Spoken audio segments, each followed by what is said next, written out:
नमस्कार, आप देख रहे हैं विस्टार न्यूज। मैं हूं दिवाकर विक्रम सिंह।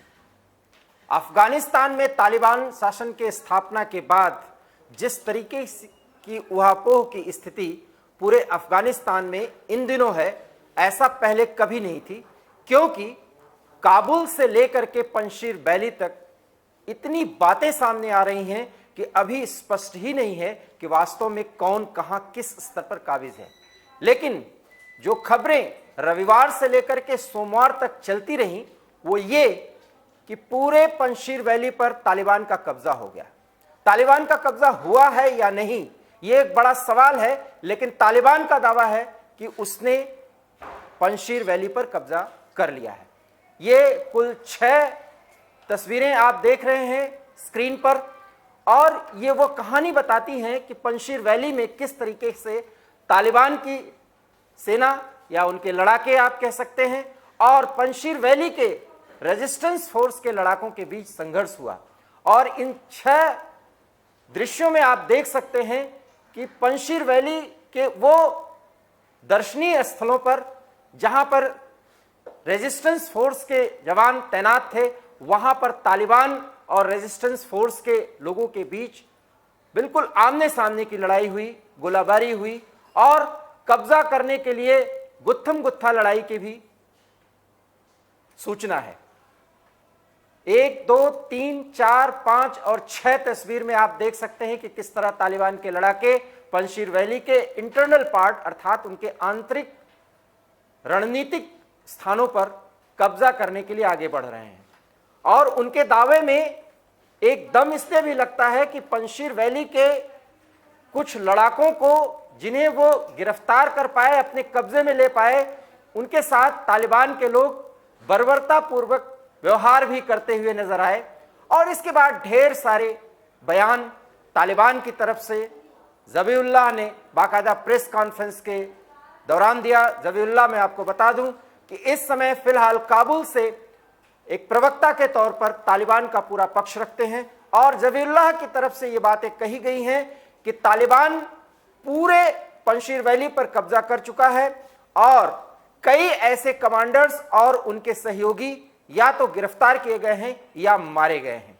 और इसमें सालेह के भी मारे जाने या उनके भागने और अहमद शाह मसूद के पुत्र अहमद मसूद, जो पंजशीर के शेर और वहां की आन बान शान माने जाते हैं, उनके भी मारे जाने या गिरफ्तार करने की खबरें आई। और इस तरीके से, जैसा कि मैं आपसे बराबर कहता रहा कि तालिबान एक मनोवैज्ञानिक लड़ाई लड़ रहा है और ये लड़ाई सिर्फ और सिर्फ पाकिस्तान के सहारे, पाकिस्तान के बूते और पाकिस्तान की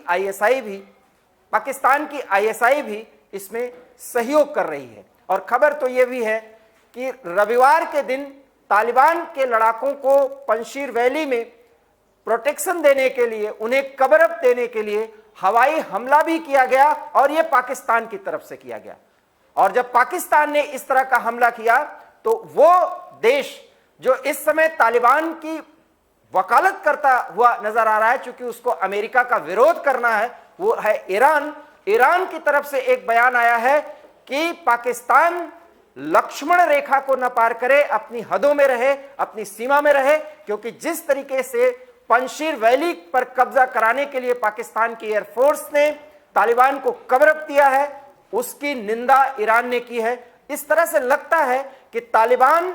ईरान, पाकिस्तान और इस तरीके के कई देश या कई लड़ाकों के संगठन आपस में एक दूसरे के ईगो को सेटिस्फाइड करने के लिए या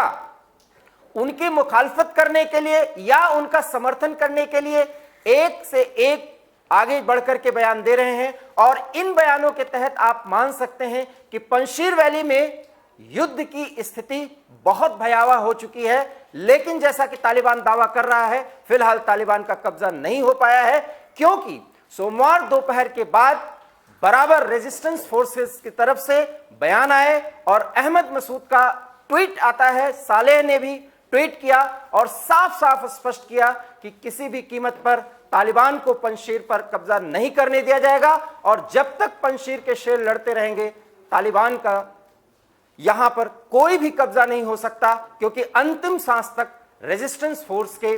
वो वीर लड़ाके लड़ते रहेंगे जो न सिर्फ पंजशीर की धरती की रक्षा करेंगे बल्कि पूरे अफगानिस्तान से तालिबान को हटाएंगे। और इसी बीच खबर यह भी है कि तालिबान ने सरकार बनाने की कवायद और तेज कर दी है। हालांकि उनकी सरकार बनाने में कितनी मुश्किलें हैं, जिसमें 2 बड़े नेताओं के बीच गोलीबारी हुई और एक नेता घायल हुआ जिसे पाकिस्तान ले जाया गया, यह भी खबर रही। और पाकिस्तान की आईएसआई इस समय एक चौधरी की भूमिका अदा कर रही है। फिलहाल अफगानिस्तान में तमाम गुटों को एक साथ करने के लिए, और वो भी इस्लाम के नाम पर। लेकिन पाकिस्तान की आईएसआई भी इसमें ज्यादा सफल नहीं हो पा रही है, क्योंकि हर एक लड़ाके गुट का जो अफगानिस्तान में इस समय सत्ता में ज्यादा भागीदारी चाहते हैं, भागीदारी का दावा कर रहे हैं, उनके पास अपने अपने दावे हैं। और इन सब को एक कर पाना पाकिस्तान के लिए बड़ी चुनौती बन चुकी है। लेकिन पाकिस्तान की आईएसआई जी जान से जुटी हुई है कि किसी भी कीमत पर तालिबान की सरकार बने। और तालिबान की जो सरकार बनने जा रही है उसने 6 देशों को बाकायदा आमंत्रित किया है, जिसमें चीन, पाकिस्तान, ईरान, तुर्की, और इस तरीके से ये सारे देश तालिबान की सरकार का गठन जब होगा तब ये उसके साक्षी बनेंगे, क्योंकि बाकायदा एक आधिकारिक तौर पर सरकार बनाने की जो कवायद हो रही है और सरकार के गठन के समय जो जश्न का माहौल होगा उसको देखेंगे ये सभी देश के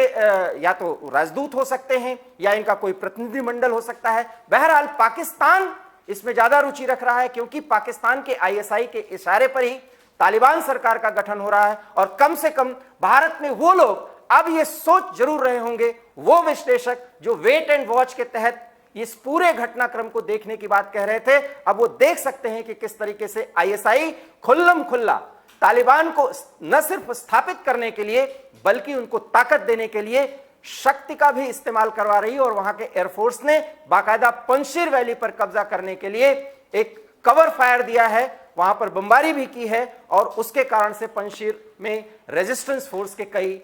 जवान मारे गए हैं। और इस लड़ाई में उसको एक मनोवैज्ञानिक आधार देने के लिए और पंजशीर वैली के लड़ाकों का मनोबल तोड़ने के लिए उनके बड़े नेताओं के मारे जाने या गिरफ्तार किए जाने की घटना का भी जिक्र बार बार तालिबान के प्रवक्ताओं की तरफ से, तालिबान रेडियो की तरफ से, तालिबान की तरफ से जो भी संचार माध्यम है उसके द्वारा इस तरह का खबर दिखाया जा रहा है, उसको प्रसारित किया जा रहा है, ताकि न सिर्फ पूरे अफगानिस्तान में पंजशीर को लेकर के एक आशंका की स्थिति पैदा हो, बल्कि पूरे वर्ल्ड में यह संदेश जाए कि अब पंजशीर वैली पर भी तालिबान का कब्जा हो गया। इस तरह से वो सारे प्रांत अब तालिबान के कब्जे में आ चुके हैं। अब आप एक एक तस्वीरों के जरिए देख सकते हैं कि किस तरीके से तालिबान जो लड़ाई पंजशीर वैली में चल रही है और जिसको जीत लेने का दावा तालिबान की तरफ से किया जा रहा है, कम से कम ये तस्वीरें इस बात की तस्दीक करती हैं कि कहीं ना कहीं रविवार के दिन और सोमवार के दिन बहुत ही भीषण संघर्ष दोनों पक्षों की तरफ से हुआ है और दोनों पक्षों के अपने अपने दावे हैं। और ये आप देख सकते हैं कि पंजशीर वैली के इर्द गिर्द जो खूबसूरत सूखी पहाड़ियां हैं वहां पर तालिबान के लड़ाके किस तरीके से भारी मशीन गन और रॉकेट लॉन्चर्स का इस्तेमाल कर रहे हैं और वो हमला कर रहे हैं पंजशीर के उन रणनीतिक पॉइंट्स पर जहां पर पंजशीर के लड़ाके बहुत मजबूती के साथ पंजशीर के एंट्री पॉइंट को घेरे हुए हैं। लेकिन इतना तय है कि तालिबान के लड़ाके पंजशीर के लड़ाकों के बिल्कुल आमने सामने होकर के या उनकी दोनों एक दूसरे की जद में आकर के लड़ाई कर रहे हैं। तो ये लड़ाई बिल्कुल आमने सामने की है और इस लड़ाई में नुकसान दोनों पक्षों का होता है, दोनों पक्षों का होता हुआ माना भी जा सकता है, क्योंकि दोनों के दावे हैं कि दोनों ने एक दूसरे के लड़ाके या दूसरे के सैनिकों को इस तरह से मारा है या उन्हें गिरफ्तार किया है। अब हम आपको दूसरी तस्वीर में ले चलते हैं और उस दूसरी तस्वीर में भी इसी बात का जिक्र है कि किस तरीके से तालिबान की फोर्स पंजशीर एरिया की तरफ बहुत तेजी के साथ आगे बढ़ रही है। और जब वो आगे बढ़ती है तो बिल्कुल जिसको कहते हैं face to face gun fight की स्थिति होती है। और ये स्थिति तभी होती है, हम आपको बता दें, जो मिलिट्री साइंस के स्टूडेंट हैं या जो कुछ लड़ाई के बारे में जानते हैं कि ये गन फाइट की जो स्थिति होती है वो वास्तव में जो आक्रामक सेना होती है उसकी मजबूत स्थिति को दिखाती है। तो तालिबान के वेश में जो ये बढ़ रहे हैं, जो ये वीडियो के माध्यम से दिख रहा है, उसमें ये तालिबान के लड़ाके हैं और पंजशीर वैली में कुछ हेलीकॉप्टर्स पर ये कब्जा करते हुए दिखाई पड़ रहे हैं। ये माना जा रहा है कि ये लड़ाके पंजशीर के लड़ाकों को बुरी तरह परास्त करने के बाद उनके आर्म्स एंड एमुनिशन हेलीकॉप्टर्स, जो लड़ाके हेलीकॉप्टर्स हैं, उन पर कब्जा करते हुए दिखाई दे रहे हैं। तो इससे साफ जाहिर होता है कि जो लड़ाई अभी तक पंजशीर वैली के इर्द गिर्द या उसके 10 किलोमीटर 20 किलोमीटर बाहर चल रही थी, वहां पर अभी एंट्री नहीं पा रहे थे, तो तालिबान कहीं ना कहीं एंट्री तो कर चुके हैं पंजशीर वैली के अंदर, और वहां के महत्वपूर्ण लड़ाई के जो